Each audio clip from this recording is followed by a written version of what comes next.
Oscar Gragg was a 30-year-old railroad worker in Somerset, Kentucky, who had a reputation of being a strong and dedicated worker.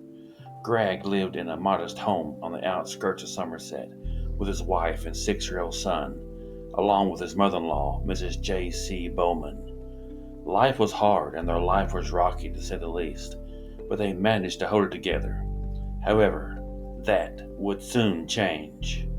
Gragg soon learned that he had been laid off from the railroad, and he had exactly zero ideas about how he was going to make ends meet.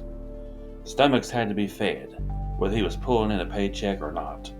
Before long, the stress of the situation began to eat at Gragg, and slowly began to spend more and more time in the local bar than he had ever done before.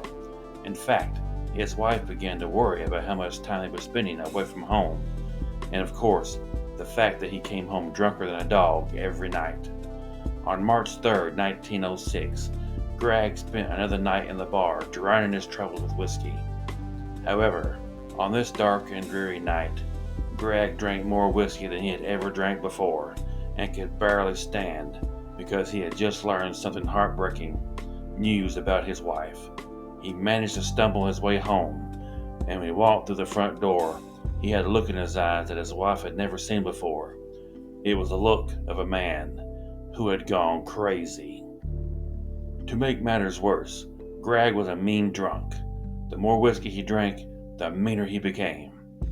On this night, he walked into his home and was madder than a wet hen, as he had just been told that evening that his wife was once again being unfaithful to him.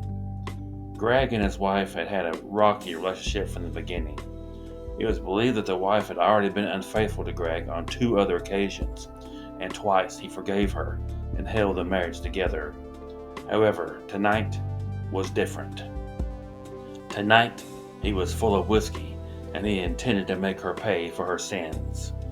In a drunken stupor, Gragg pulled his pistol from his pocket and pointed at his wife's head and pulled the trigger, and she fell to the ground with the blood splattered all over the 6-year-old son who had watched the deal go down. When the mother-in-law, Mrs. Bowman, saw what had happened, she sprang up and began to try to disarm Gragg.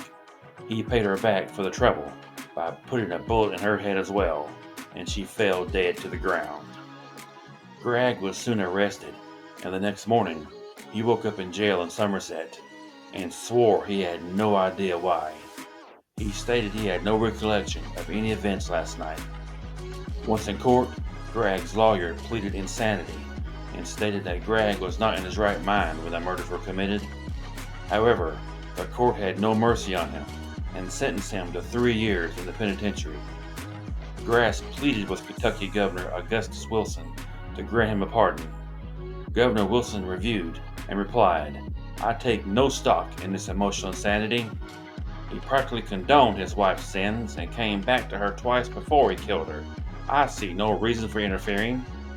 And with that, Gragg was on his way to do hard labor in prison. There were several times that a lynch mob came close to breaking Gragg out of jail and hanging him for the nearest tree in the street. The fact that he lived to see prison is nothing short of a miracle.